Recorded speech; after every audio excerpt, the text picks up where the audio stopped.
നാം വായിച്ചതായ തിരുവചന ഭാഗം ലൂക്കോസിൻ്റെ സുവിശേഷം 10-ാം അധ്യായം അതിൻ്റെ 25 മുതൽ 37 വരെയുള്ളതായ വാക്യങ്ങളാണ്. വളരെ സുപരിചിതമായിരിക്കുന്ന ദൈവത്തിൻ്റെ തിരുവചനമാണ്. Praise the Lord.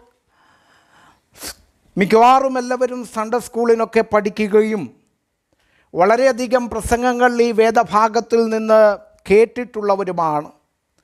എന്നാൽ ഇന്ന് പകൽക്കാലം ദൈവാത്മാവ് എൻ്റെ ഉള്ളിൽ നൽകിയതായ ചിന്തകൾ ഈ തിരുവചനത്തിൻ്റെ അടിസ്ഥാനത്തിൽ ചിന്തിക്കുവാനായിട്ട് താല്പര്യപ്പെടുകയാണ്. ലൂക്കോസിൻ്റെ സുവിശേഷം 10-ാം അധ്യായം അതിൻ്റെ 25 മുതൽ 37 വരെയുള്ളതായ തിരുവചന ഭാഗങ്ങളിൽ നാം ശ്രദ്ധിച്ച് വായിക്കുമ്പോൾ കർത്താവിനോട് അടുക്കൽ വന്ന് ചോദ്യം ചോദിക്കുന്നതായ ഒരു ന്യായശാസ്ത്രി ഒരു ലോയർക്ക് ദൈവം കൊടുക്കുന്നതായ മറുപടിയാണ് നാം ഈ ഭാഗങ്ങളിൽ വായിച്ച് കേൾക്കുവാനായിട്ടിടയായി തീർന്നത്. ലൂക്കോസിൻ്റെ സുവിശേഷം 10-ാം അധ്യായം 25 മുതൽ 37 വരെയുള്ള വാക്യങ്ങളിൽ പ്രതിപാദ്യമായിരിക്കുന്ന വിഷയം എന്ന് പറയുന്നത് രണ്ട് വിഷയങ്ങൾ നമുക്ക് കാണുവാനായിട്ട് കഴിയും. ഒന്നാമത്തെ വിഷയം എന്ന് പറയുന്നത് നിത്യജീവനാണ്, ഇറ്റേണൽ ലൈഫ്. രണ്ടാമതായിട്ട് നാം കാണുന്നത് ഒരു സബ്ജക്റ്റ് എന്ന് പറയുന്നത് ആരാണ് നമ്മുടെ യഥാർത്ഥ അയൽക്കാരൻ. മലയാളത്തിൽ കൂട്ടുകാരൻ എന്നാണ് അവിടെ രേഖപ്പെടുത്തിയിരിക്കുന്നത്. എന്നാൽ ഇംഗ്ലീഷും ഹിന്ദിയും നാം വായിക്കുമ്പോൾ നമ്മുടെ യഥാർത്ഥ അയൽക്കാരൻ ആരെന്ന വിഷയത്തിൽ കർത്താവ് പറഞ്ഞു കൊടുക്കുന്നതായ ഒരു മറുപടിയാണ് രണ്ടാമത്തെ പ്രതിപാദ്യ വിഷയം. അപ്പോൾ തന്നെ ഈ വേദവചന ഭാഗങ്ങൾ 25 മുതൽ 37 വരെയുള്ള വാക്യങ്ങൾ നാം പഠിക്കുമ്പോൾ 8 വ്യക്തികളുടെ കുറിച്ച് ഇതിനകത്ത് പറഞ്ഞിരിക്കുന്നതായിട്ട് നമുക്ക് കാണുവാനായിട്ട് കഴിയും. അഥവാ 8 വ്യക്തികളെ നമുക്ക് ഈ തിരുവചന ഭാഗത്ത് കാണുവാൻ കഴിയും. ഒന്നാമതായിട്ട് കാണുന്ന വ്യക്തി 25-ാമത്തെ വാക്യത്തിൽ പറയുന്നത് ന്യായശാസ്ത്രിയാണ്, ലോയറാണ്. രണ്ടാമതായിട്ട് കാണുന്ന വ്യക്തി എന്ന് പറഞ്ഞു കഴിഞ്ഞാൽ അവൻ ആരോട് ചോദ്യം ചോദിച്ചുവോ അല്ലെങ്കിൽ ആ ചോദ്യത്തിന് ഉത്തരം നൽകുന്ന കർത്താവിനെ നമുക്ക് കാണുവാനായിട്ട് കഴിയുന്നു. മൂന്നാമതായിട്ട് നാം ഇതിനകത്ത് കാണുന്ന ഒരു വ്യക്തി, ഈ കഥയിലെ കേന്ദ്ര ബിന്ദു എന്ന് പറയുന്നത് കള്ളന്മാരുടെ കയ്യിൽ അകപ്പെട്ടതായ വ്യക്തിയാണ്. കള്ളന്മാരുടെ കയ്യിൽ അകപ്പെട്ട വ്യക്തി. നാലാമതായിട്ട് നാം കാണുന്ന ഒരു കൂട്ടം ആൾക്കാരെന്ന് പറയുന്നത് യെരുശലേമിൽ നിന്ന് യെരിഹോവിലേക്ക് യാത്ര ചെയ്ത ഈ മനുഷ്യനെ ആക്രമിച്ചതായ കള്ളന്മാരാണ്. അഞ്ചാമതായിട്ട് നാം കാണുന്നത് ഒരു പുരോഹിതനെ നമുക്ക് കാണുവാൻ കഴിയുന്നു. ആറാമതായിട്ട് ആലയത്തിൽ ജോലി ചെയ്യുന്ന ലേവ്യനെ നമുക്ക് കാണുവാനായിട്ട് കഴിയുന്നു. ഏഴാമത്തെ ഈ കഥയിലെ ഹൈലൈറ്റ് ചെയ്ത് നിൽക്കുന്ന അല്ലെങ്കിൽ വളരെ പ്രധാനപ്പെട്ട വ്യക്തിയായിരിക്കുന്ന ശമരിയക്കാരനെ നമുക്ക് കാണുവാനായിട്ട് കഴിയും. എട്ടാമത് വേറൊരു വ്യക്തിയെയും നമുക്ക് കാണുവാൻ കഴിയുന്നത് വഴിയമ്പലക്കാരനാണ്. ഇങ്ങനെ 8 വ്യക്തികളെ നമുക്ക് ഈ കഥയിൽ കാണുവാനായിട്ട് കഴിയുന്നു. ഒരിക്കൽ ഒരു ന്യായശാസ്ത്രി, അതായത് ലോയർ, ന്യായശാസ്ത്രി എന്ന് പറഞ്ഞു കഴിഞ്ഞാൽ ദൈവത്തിൻ്റെ നിയമങ്ങൾ, ന്യായപ്രമാണം മുഴുവൻ പഠിച്ച് ന്യായശാസ്ത്രിയുടെ പദം അലങ്കരിക്കുന്നതായ ഒരു യൗവനക്കാരൻ. അവൻ യേശുവിൻ്റെ അടുക്കൽ വന്നിട്ട് ചോദിക്കുന്നൊരു ചോദ്യം ഇതാണ്: ഗുരു, ഞാൻ നിത്യജീവനെ അവകാശിയായി തീരുവാൻ എന്തു ചെയ്യണം എന്നുള്ളതായ ഒരു ചോദ്യം. കർത്താവ് ആ ചോദ്യത്തിന് പറയുന്ന മറുപടി വളരെ ശ്രദ്ധേയമുള്ളതാണ്. 26-ാമത്തെ വാക്യത്തിൽ അത് നമുക്ക് കാണുവാനായിട്ട് കഴിയുന്നു. ആ വാക്യം ഒന്ന് വായിച്ചാട്ടെ. അവൻ അവനോട് ന്യായപ്രമാണത്തിൽ എന്ത് എഴുതിയിരിക്കുന്നു എന്ന് ചോദിക്കുന്നു. നീ എങ്ങനെയാണ് നിത്യജീവനെ അവകാശമാക്കുവാനായിട്ട് എഴുതിയിരിക്കുന്നതായ ന്യായപ്രമാണ പുസ്തകത്തിലെ വചനങ്ങളെ നീ വായിക്കുന്നത്? നോക്കണമേ, കർത്താവായ യേശു ക്രിസ്തുവിൻ്റെ അടുക്കൽ വന്ന് ന്യായശാസ്ത്രിയായിരിക്കുന്നതായ ഈ മനുഷ്യൻ വന്നിട്ട് കർത്താവിനോട് ചോദിക്കുന്നു, കർത്താവേ, ഗുരു, ഞാൻ നിത്യജീവനെ അവകാശമാക്കുവാൻ എന്തു ചെയ്യണമെന്ന് ചോദിക്കുമ്പോൾ കർത്താവ് കൊടുക്കുന്ന മറുപടി വളരെ ശ്രദ്ധേയമായ ഒരു മറുപടിയാണ്. ആ മറുപടിയിൽ നിന്ന് നമുക്ക് 1-2 കാര്യങ്ങൾ മനസ്സിലാക്കുവാനായിട്ട് കഴിയും. തന്നോട് ചോദ്യം ചോദിക്കുന്നതായ വ്യക്തി ആരെന്ന് മനസ്സിലാക്കിയിട്ടാണ് കർത്താവ് മറുപടി പറയുന്നത്. കർത്താവിൻ്റെ മറുപടി ശ്രദ്ധിച്ചാട്ടെ. അവനോട് പറയുന്നത്, ന്യായപ്രമാണത്തിൽ എന്താണ് നിത്യജീവനെ പറ്റി അല്ലെങ്കിൽ നിത്യജീവൻ അവകാശമാക്കുന്നതിനെ പറ്റി എഴുതിയിരിക്കുന്നത്, നീ അത് എങ്ങനെ വായിക്കുന്നു എന്നാണ് അവനോട് പറയുന്നത്. അപ്പോൾ കർത്താവിൻ്റെ ഉത്തരം തന്നോട് ചോദ്യം ചോദിച്ച വ്യക്തിയെ മനസ്സിലാക്കിക്കൊണ്ടാണ് ഉത്തരം നൽകുന്നത്. അവൻ്റെ ക്വാളിഫിക്കേഷനും അവൻ്റെ അറിവുകളും അവൻ ആരാണെന്ന് വ്യക്തമായിട്ട് മനസ്സിലാക്കിയിട്ട് കർത്താവ് അവന് മറുപടി കൊടുക്കുന്നു. ഈ നാളുകളിൽ ദൈവജനം നമ്മളോട് ചോദ്യം ചോദിക്കുന്നവർ, നമ്മളോട് സംസാരിക്കുന്നവർ, നമ്മളോട് ഇടപഴകുന്നവർ ആരെന്ന് മനസ്സിലാക്കി വ്യക്തമായ മറുപടി പറയേണ്ട കാലഘട്ടത്തിലാണ് ഞാനും നിങ്ങളും ജീവിക്കുന്നത്. അതിനുത്തമ ഉദാഹരണം നമ്മുടെ കർത്താവ് തന്നെയാണ്. അവൻ വളരെ വ്യക്തമായിട്ട് ചോദിക്കുന്ന ഒരു ചോദ്യം ഇതാണ്: നീ പഠിച്ച, നീ വായിക്കുന്ന, നീ അഭ്യസിച്ച്, നീ മനഃപ്പാഠമാക്കി വച്ചിരിക്കുന്ന ന്യായപ്രമാണ പുസ്തകത്തിൽ നിത്യജീവനെ പറ്റി എന്തു പറഞ്ഞിരിക്കുന്നു എന്നുള്ളതാണ്. നോക്കണമേ, ന്യായപ്രമാണത്തിൽ നിത്യജീവൻ ഉണ്ടോ? ഉണ്ട്. ന്യായപ്രമാണത്തിൽ നിത്യജീവൻ പ്രാപിക്കുവാനായിട്ട് എന്ത് ചെയ്താൽ നിത്യജീവൻ പ്രാപിക്കുവാൻ പറ്റുമെന്ന് ദൈവത്തിൻ്റെ തിരുവചനം എന്തു പറഞ്ഞിരിക്കുന്നു എന്ന് അവനോട് ചോദിക്കുവാനായിട്ടിടയായി തീർന്നു. പഴയ നിയമ പുസ്തകങ്ങൾ, പ്രത്യേകിച്ച് ന്യായപ്രമാണ പുസ്തകങ്ങൾ നാം പഠിക്കുമ്പോൾ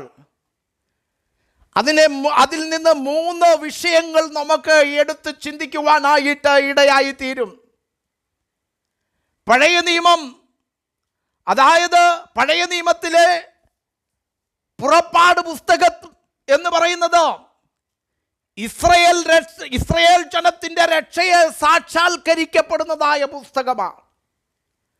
അടുത്തതായിട്ട് അവിടെ നിന്ന് നാം കാണുന്നത് സീനായി മലയിൽ വെച്ച് ഇസ്രയേൽ ജനത്തിൻ്റെ അവരാരെന്ന് തിരിച്ചറിയുന്നതായ ഒരു സംഭവം ഉണ്ടാകുന്നു. 40 വർഷക്കാലം അവരെ മരുഭൂമിയിൽ നടത്തി അവരെ സംരക്ഷിച്ചവനായ വലിയവനായിരിക്കുന്ന ദൈവം അവരെ എങ്ങനെ തുടർന്ന് സംരക്ഷിക്കും, അല്ലെങ്കിൽ സംരക്ഷകനായിരിക്കുന്ന ദൈവത്തെ വെളിപ്പെടുത്തുന്നു. ഒന്നാമതായിട്ട് salvation accomplished in Exodus, identity defined in Sinai, and their preservation guarantee at 40 years of their wilderness journey. ദൈവത്തിൻ്റെ പദ്ധതികൾ ഒന്ന് നാം ചിന്തിച്ചു നോക്കിക്കാട്ടെ. ന്യായപ്രമാണത്തിൽ ഇസ്രയേലിനെ ദൈവം ഇസ്രായേലിൽ നിന്ന് വിടുവിക്കുന്നത്, അവരെ അവൻ അവിടുന്ന് രക്ഷിച്ച് കൊണ്ടുവരുന്നത്, ആ ഒരു ഭാഗം നമ്മൾ കാണുന്നു. അതുപോലെ തന്നെ സീനായിലേക്ക് വരുമ്പോൾ ഇസ്രായേൽ ജനത്തിൻ്റെ ഐഡന്റിറ്റിയെ ദൈവം എന്ത് ചെയ്യുന്നു? അവിടെ വെളിപ്പെടുത്തുകയാണ്. എന്നാൽ വെറും 6 ആഴ്ച കൊണ്ട് അവരെത്തിച്ചേരേണ്ട കനാൻ ദേശത്തെ അവരെ എത്തിക്കാതെ 40 വർഷം അവരെ മരുഭൂമിയിൽ അലയുന്നതിനായി വിട്ട ദൈവം അതിലൂടെ കാണിച്ചൊരു കാര്യം, ഞാൻ അവരുടെ സംരക്ഷകനായിരിക്കുന്ന ദൈവമെന്ന. ഇസ്രായേൽ ജനത്തെ പറ്റി നാം ചിന്തിക്കുമ്പോൾ they are redeemed community. ദൈവം തെരഞ്ഞെടുക്കപ്പെട്ടതായ വീണ്ടെടുത്ത ജനമാണ് ഇസ്രായേൽ ജനം. Not only redeeming by God, this community belongs to this community, commanded community ആണ്. ദൈവത്തിൻ്റെ കൽപ്പനകൾ ലഭിച്ച സമൂഹമാണ്. അതുപോലെ തന്നെ ദൈവത്തിൻ്റെ അനുഗ്രഹങ്ങൾ പ്രാപിച്ച സമൂഹമാണ്. ഒന്ന്, ദൈവം വീണ്ടെടുത്ത സമൂഹമാണ്. 2, ദൈവം കൽപ്പനകൾ കൊടുത്ത സമൂഹമാണ്. 3, ദൈവം അനുഗ്രഹിച്ച സമൂഹമാണ് ഇസ്രായേൽ ജനം എന്ന് പറയുന്നത്. അപ്പോൾ ആ ഇസ്രായേലിൻ്റെ ന്യായപ്രമാണം ശരിക്ക് പഠിച്ചിട്ട് ന്യായശാസ്ത്രിയായിരിക്കുന്ന ഈ വ്യക്തി വന്നിട്ട് ചോദിക്കുകയാണ്, കർത്താവേ, നിത്യജീവനെ അവകാശമാക്കുവാൻ ഞാൻ എന്തു ചെയ്യണം എന്ന് ചോദിക്കുന്നു. അപ്പോൾ കർത്താവ് അവനോട് പറയുന്ന ഒരു കാര്യം ഇതാണ്, ന്യായപ്രമാണത്തിൽ എന്താണ് എഴുതിയിരിക്കുന്നത് നിത്യജീവൻ പ്രാപിക്കേണ്ടതിന് വേണ്ടി? അത് നീ എങ്ങനെ വായിക്കുന്നു എന്നവനോട് ചോദിച്ച് അവനെ കൊണ്ടു തന്നെ അതിൻ്റെ ഉത്തരം പറയിപ്പിക്കുകയാണ് കർത്താവ് ചെയ്യുന്നത്. അതിൻ്റെ തുടർന്നുള്ള ഭാഗങ്ങൾ വായിക്കുമ്പോൾ അവൻ 27-ാമത്തെ വാക്യത്തിൽ പറയുന്നത് ഇപ്രകാരമാണ്, നിന്റെ ദൈവമായ കർത്താവിനെ നീ പൂർണ്ണ ഹൃദയത്തോടുകൂടെ സ്നേഹിക്കണം. പൂർണ്ണ ഹൃദയത്തോടെ, പൂർണ്ണ ആത്മാവോടെ, പൂർണ്ണ ശക്തിയോടെ, പൂർണ്ണ മനസ്സോടുകൂടി നീ എന്ത് ചെയ്യണം? സ്നേഹിക്കണമെന്നാണ് പറയുന്നത്. എന്ന് പറഞ്ഞു കഴിഞ്ഞാൽ ടോട്ടൽ പേഴ്സണാലിറ്റി. ഒരു വ്യക്തി മുഴുവനായി ദൈവത്തെ എന്തു ചെയ്യണം? സ്നേഹിക്കുന്നവനായിരിക്കണം. ഒന്ന്, പൂർണ്ണ ഹൃദയത്തോടുകൂടെ, പൂർണ്ണ ആത്മാവോടുകൂടെ, പൂർണ്ണ മനസ്സോടുകൂടെ, പൂർണ്ണ ശക്തിയോടുകൂടെ ദൈവത്തെ സ്തുതിക്കുവാൻ, ദൈവത്തെ സ്നേഹിക്കുന്നവരായിരിക്കണം. That is, it is showing the total personality of a person. You have to love the God with the full heart and with the full mind and with the full power. That's showing the total personality of man. നമ്മൾ എന്ത് ചെയ്യണമെന്നറിയാമോ? ദൈവത്തെ സ്നേഹിക്കുന്നതും നാം പൂർണ്ണമായിട്ട് ദൈവത്തെ സ്നേഹിക്കണം. പൂർണ്ണ ഹൃദയത്തോടുകൂടെ നാം ദൈവത്തെ സ്നേഹിക്കണം. പൂർണ്ണ ശക്തിയോടുകൂടെ നാം ദൈവത്തെ സ്നേഹിക്കണം എന്ന് അവൻ പറയുവാനായിട്ടിടയായി തീർക്കുന്നു. നോക്കണമേ, ന്യായപ്രമാണ പുസ്തകമനുസരിച്ച് നിത്യജീവൻ പ്രാപിക്കുവാനായിട്ട് ഒരു വ്യക്തി പൂർണ്ണ ഹൃദയത്തോടുകൂടെ, പൂർണ്ണ മനസ്സോടുകൂടെ, പൂർണ്ണ ശക്തിയോടുകൂടെ ദൈവത്തെ സ്നേഹിക്കണം എന്നാണ് പറയുന്നത്. Praise the Lord. എന്നിട്ട് നാം കാണുന്നത് അടുത്തത് ഇവനോട് പറയുന്നത്, നിത്യജീവനെ അവകാശമാക്കുവാൻ ഒന്നാമതായിട്ട് നീ പൂർണ്ണ ഹൃദയത്തോട്, പൂർണ്ണ മനസ്സോട്, പൂർണ്ണ ശക്തിയോട്, പൂർണ്ണ ഹൃദയത്തോട്, പൂർണ്ണ ആത്മാവോട്, പൂർണ്ണ ശക്തിയോട്, പൂർണ്ണ മനസ്സോടുകൂടെ നീ സ്നേഹിക്കണം. അതുമാത്രമല്ല, സെക്കൻഡായിട്ട് പറയുന്നത് എന്താണെന്നറിയാമോ? സ്നേഹിക്കണമെന്നും കൂട്ടുകാരനെ നിന്നെ പോലെ എന്തു ചെയ്യണം? സ്നേഹിക്കണം. 2 കാര്യങ്ങൾ. ഒന്ന്, 2ആയിട്ട് ഇതിനെ രണ്ട് കാര്യങ്ങളായിട്ട് നമുക്ക് വേർതിരിച്ച് മനസ്സിലാക്കാം. ഒന്ന്, കർത്താവിനെ എങ്ങനെ സ്നേഹിക്കണം? പൂർണ്ണ മനസ്സോടെ, പൂർണ്ണ ആത്മാവോടെ, പൂർണ്ണ ശക്തിയോടെ എന്ത് ചെയ്യണം? നാം കർത്താവിനെ സ്നേഹിക്കണമെന്നും കൂട്ടുകാരനെ നിന്നെപ്പോലെ തന്നെ സ്നേഹിക്കണമെന്നും. 2-ാമത്തെ കാര്യം എന്താ പറയുന്നത്? നാം നമ്മുടെ അയൽക്കാരനെ, നാം നമ്മുടെ കൂട്ടുകാരനെ എന്ത് ചെയ്യണം? നിന്നെ പോലെ തന്നെ സ്നേഹിക്കണം. അപ്പം നിത്യജീവനെ അവകാശമാക്കുവാൻ ദൈവത്തെ സ്നേഹിക്കുക മാത്രമല്ല, നാം നമ്മെ പോലെ തന്നെ എന്ത് ചെയ്യണം? മറ്റുള്ളവരെ, അതായത് അയൽവക്കക്കാരനെ, കൂട്ടുകാരനെ സ്നേഹിക്കണം. അവിടെ നിങ്ങൾ കണ്ടോ, ഒരു പദം ഇപ്രകാരമാണ് പറയുന്നത്: നിന്നെ പോലെ തന്നെ നിന്റെ കൂട്ടുകാരനെ സ്നേഹിക്കുക. നിന്റെ പടോസിയെ, നിന്റെ നെയ്ബറിനെ നീ എന്ത് ചെയ്യണമെന്നറിയാമോ? നിന്നെ പോലെ തന്നെ. അപ്പം മറ്റുള്ളവരെ സ്നേഹിക്കണമെങ്കിൽ ഒന്നാമതായിട്ട് നാം ആരെ സ്നേഹിക്കണം? നമ്മെ സ്നേഹിക്കണം. ഞാൻ ആദ്യം എന്നെ സ്നേഹിച്ചെങ്കിൽ മാത്രമേ, എന്നെ സ്നേഹിക്കുവാൻ ഞാൻ പഠിക്കുമ്പോൾ, അങ്ങനെ പഠിച്ച് ഞാൻ എന്നെ സ്നേഹിക്കുമ്പോൾ, അതേപോലെ തന്നെ ഞാൻ എൻ്റെ അയൽക്കാരനെ സ്നേഹിക്കണം. അതിന് ഒന്നാമതായിട്ട് ഞാൻ എന്നെ സ്നേഹിക്കണം. ഇന്ന് പകൽക്കാലം എന്നെ കേൾക്കുന്ന എത്ര പേര് നിങ്ങളെ തന്നെ സ്നേഹിക്കുന്നവരുണ്ട്? നാം മറ്റുള്ളവരെ പലപ്പോഴും സ്നേഹിക്കുന്നവരാ. പക്ഷേ നാം നമ്മുടെ പേഴ്സണാലിറ്റിയെ, നമ്മുടെ കഴിവുകളെ, നമ്മെ തന്നെ പലപ്പോഴും പലരും അവജ്ഞയോടുകൂടെ വീക്ഷിക്കുന്നവരാ. അതായത് ഈ കാലഘട്ടങ്ങളിൽ ബോഡി ഷെയ്മിങ്ങിനെതിരെ ഒത്തിരി കേസുകൾ കൊടുക്കുവാനായിട്ട് പറ്റും. കാരണം ശാരീരികമായ വൈകൃതങ്ങളെ ചൂണ്ടിക്കാട്ടി, കുറവുകളെ ചൂണ്ടിക്കാട്ടി ആരെങ്കിലും കളിയാക്കിയാൽ അവർക്കെതിരെ കേസ് കൊടുക്കുവാൻ നിയമമുള്ള രാജ്യത്താണ് ഞാനും നിങ്ങളും പാർക്കുന്നത്. എന്നാൽ ഇന്ന് പകൽക്കാലം ഞാൻ പറയട്ടെ, അങ്ങനെ ഒരു ഷെയിം വരേണ്ട കാര്യം ഒരു വ്യക്തിക്കുമില്ല. കാരണം നിങ്ങളെ തന്നെ സ്നേഹിക്കുവാൻ പഠിച്ചാൽ മറ്റുള്ളവർ നിങ്ങൾക്കെതിരെ സംസാരിക്കുമ്പോൾ അത് ബോഡി ഷെയ്മിങ് ആണെന്ന് പറഞ്ഞ് എന്ത് ചെയ്യാൻ പറ്റത്തില്ല? അവർക്കെതിരെ കേസ് കൊടുക്കാൻ പറ്റത്തില്ല. കാരണം നിങ്ങൾ നിങ്ങളെ തന്നെ സ്നേഹിക്കുക. ഒരു വ്യക്തിക്ക് എങ്ങനെ തന്നെ തന്നെ സ്നേഹിക്കുവാനായിട്ട്, മറ്റുള്ളവരെ സ്നേഹിക്കുവാൻ പല വഴികൾ നമുക്കറിയാം. എന്നാൽ ഒരു വ്യക്തി തന്നെത്താൻ സ്നേഹിക്കുക, തന്നെ തന്നെ സ്നേഹിക്കുക എന്ന് പറഞ്ഞു കഴിഞ്ഞാൽ നാം നമ്മെ തന്നെ സ്വയം പരിചരിക്കുന്നവരായിരിക്കണം.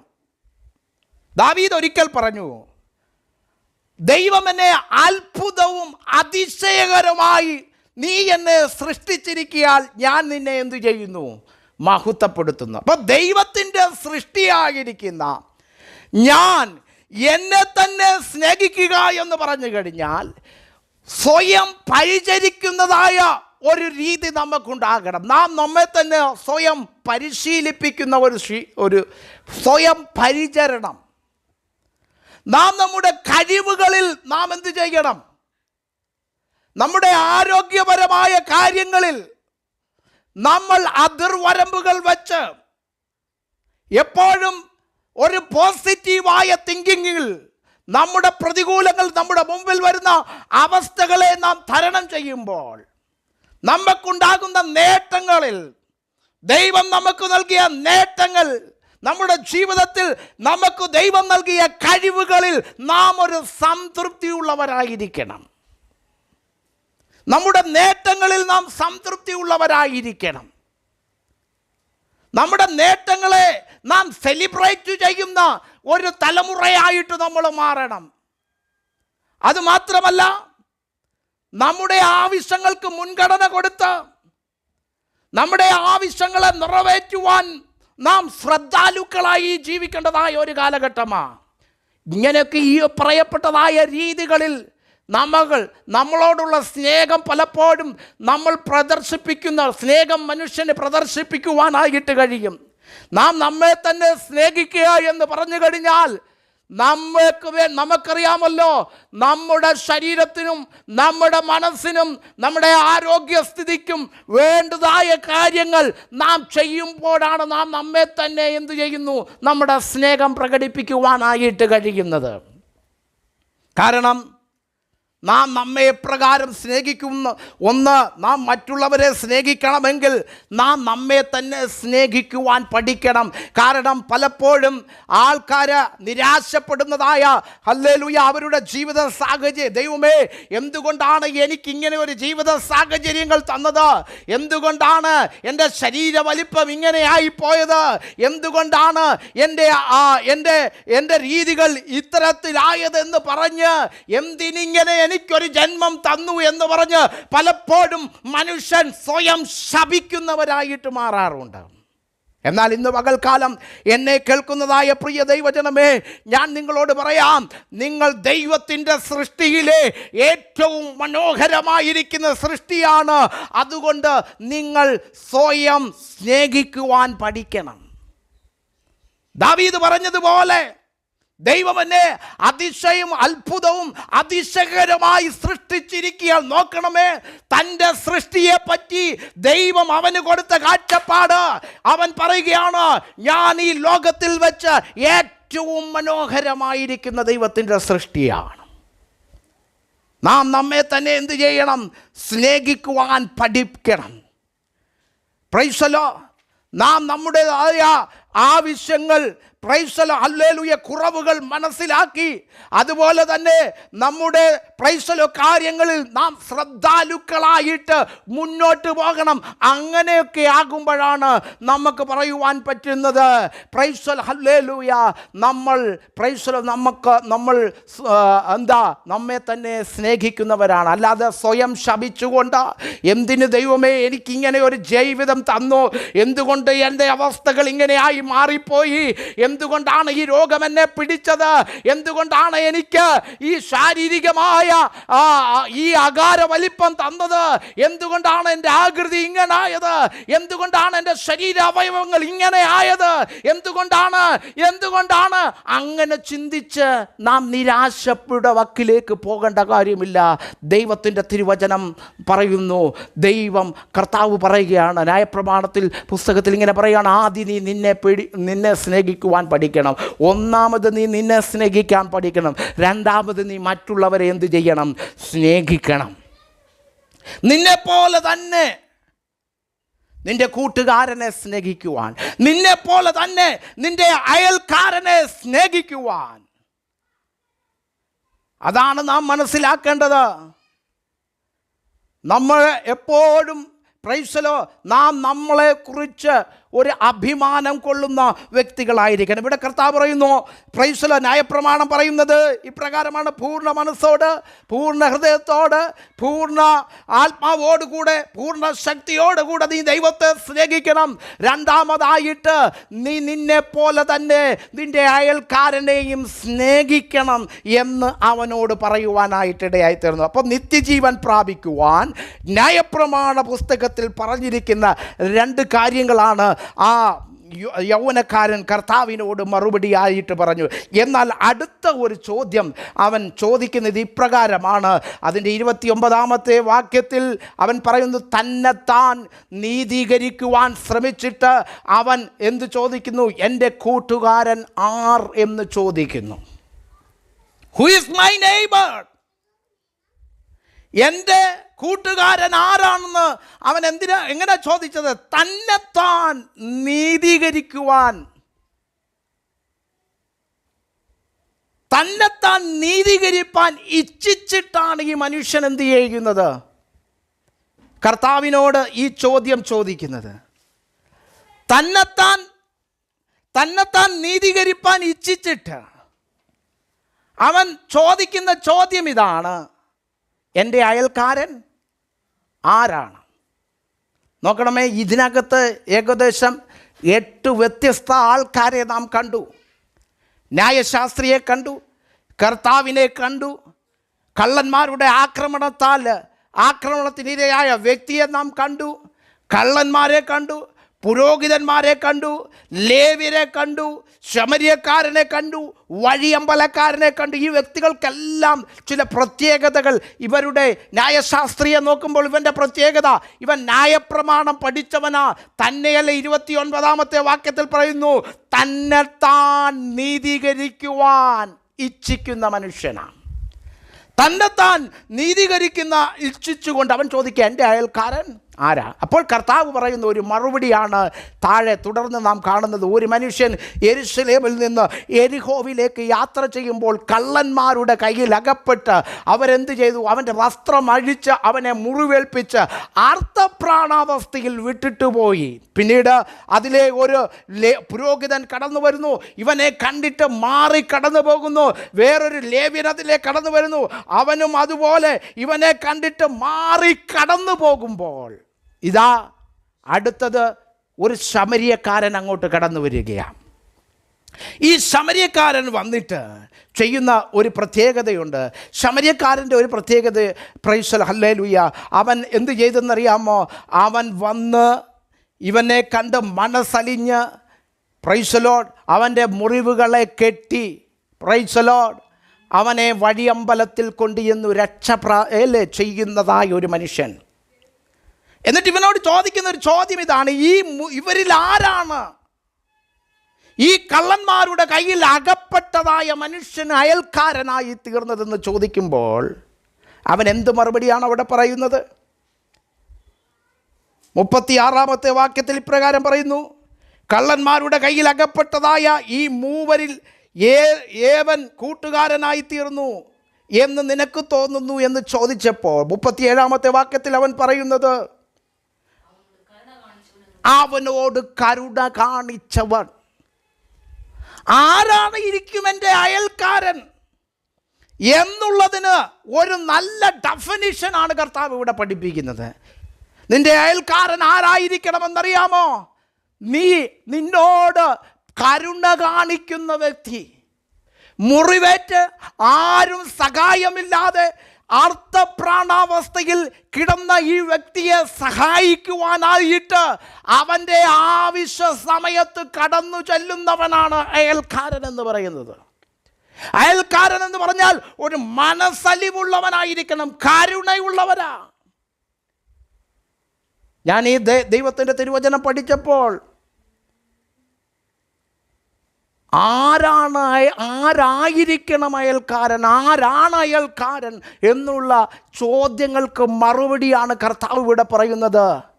നോക്കണമേ, കള്ളന്മാരുടെ കയ്യിൽ അകപ്പെട്ട് മുറിവേറ്റ് ആശ്രയമറ്റവനായി വഴിയരികെ കിടന്നതായ ആ യെരുശലേമിൽ നിന്ന് എരിഹോവിലേക്കുള്ളതായ വഴിമധ്യേ കിടന്ന മനുഷ്യന് അവനെ കണ്ടു മനസ്സലിഞ്ഞ് ചെന്ന് അവൻ്റെ മുറിവുകളെ കെട്ടി അവനെ വഴിയമ്പലത്തിൽ കൊണ്ടുപോയി പിറ്റേന്നാൾ പോകുമ്പോൾ വെള്ളിക്കാശെടുത്ത് കൊടുത്തിട്ട് ഇവന് വേണ്ട കാര്യങ്ങൾ ചെയ്തു കൊടുക്കണം. അധികം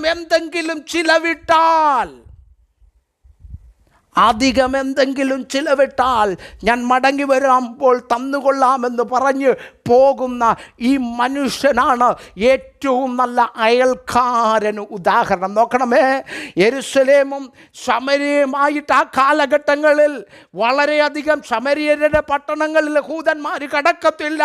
വർണ്ണവർഗ വിവേചനങ്ങൾ വെച്ചു പുലർത്തിയിരുന്നതായ ഈ ദേശത്ത് നോക്കണമേ, ഞാൻ വിശ്വസിക്കുന്ന തീർച്ചയായിട്ടും കള്ളന്മാരുടെ കയ്യിൽ അകപ്പെട്ട് കിടക്കുന്നത് ഈ മനുഷ്യൻ ഒരു യഹൂദനായിരിക്കാം, ഒരു ജൂവിഷായിരിക്കാം. പക്ഷേ അവൻ്റെ കണ്ടു മനസ്സലിയുന്നത് ഇതാ ഒരു ശമര്യരെന്ന് പറയുന്നതായ ആ യെരിഹോവിൽ നിന്ന് കടന്നു വരുന്നതായ ആ ശമര്യക്കാരനായിരിക്കുന്ന ആ മനുഷ്യൻ വന്ന് എന്തു ചെയ്തെന്നറിയാമോ? ഇവന് വേണ്ടി ശുശ്രൂഷകൾ ചെയ്യുവാനിടയായി.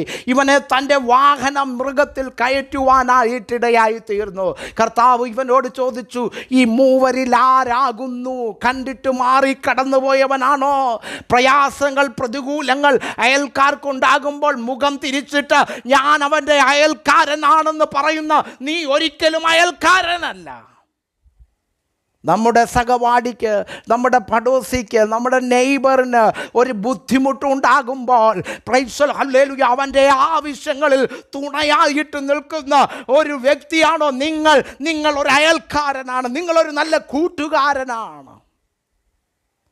അല്ലാതെ അയൽക്കാരൻ്റെ ആവശ്യങ്ങൾ അറിഞ്ഞിട്ട് അവൻ്റെ വീടിനെക്കാട്ടിലും ഉയരത്തിൽ നമ്മുടെ മതിൽ പൊക്കിപ്പണിതിട്ട് ഇപ്പുറത്ത് ഞാനും നിങ്ങളും സുരക്ഷിതരായിട്ടിരിക്കുന്നു എന്ന് ചിന്തിക്കുന്നുവെങ്കിൽ ഇന്ന് പകൽക്കാലം ഞാൻ പറയാം, നിത്യജീവനെ അവകാശമാക്കുവാൻ എനിക്കും നിങ്ങൾക്കും കഴിയുമോ എന്നുള്ളത് ഞാനും നിങ്ങളും ഒന്ന് ചിന്തിക്കണം. പൂർണ്ണ ആത്മാവോട്, പൂർണ്ണ ശക്തിയോട്, പൂർണ്ണ ഹൃദയത്തിൽ നാം ദൈവത്തെ സ്നേഹിക്കുന്നു എന്ന് പറയുകയും ഒരു നല്ല അയൽക്കാരനായിരിക്കുവാൻ എനിക്കും നിങ്ങൾക്കും കഴിയുന്നില്ലെങ്കിൽ അതൊരു വ്യക്തമായ ഭക്തിയാണ്. ഇന്ന് പകൽക്കാലം ഞാൻ എൻ്റെ വാക്കുകളെ ഉപസംഹരിക്കുവാനായിട്ട് ആഗ്രഹിക്കുക. ഈ മനുഷ്യൻ പ്രൈസ് ഹല്ലേലൂയ, അവനോട് ചോദിച്ചു, നീയും പോയി അങ്ങനെ ചെയ്യുക. നിനക്കൊരു അയൽക്കാരനായി, നിനക്കൊരു കൂട്ടുകാരനെ കിട്ടണമോ, നിനക്കൊരു അയൽക്കാരനെ കിട്ടണമോ, നീ എന്ത് ചെയ്യണം? നീയും പോയി അങ്ങനെ ചെയ്യുക. ഈ മനുഷ്യൻ ചെയ്തതുപോലെ ആവശ്യഭാരങ്ങളിൽ മുറിവേറ്റിരിക്കുന്ന, തള്ളപ്പെട്ടിരിക്കുന്ന പ്രൈസ് വ്യക്തി ജീവിതങ്ങളുടെ അടുക്കൽ ചെന്നിട്ട് അവരെ അയൽക്കാരാക്കണം. ദൈവസ്നേഹം അവരുമായിട്ടും പങ്കുവെക്കേണ്ടത് വളരെ ആവശ്യമാണ്. പ്രൈസലോ, ഈ മനുഷ്യനോട് ന്യായപ്രമാണം പഠിച്ച ഈ മനുഷ്യന് ദൈവം കൊടുക്കുന്നതായ ആജ്ഞ നോക്കിക്കേ, നീയും പോയി അങ്ങനെ തന്നെ ചെയ്യുക.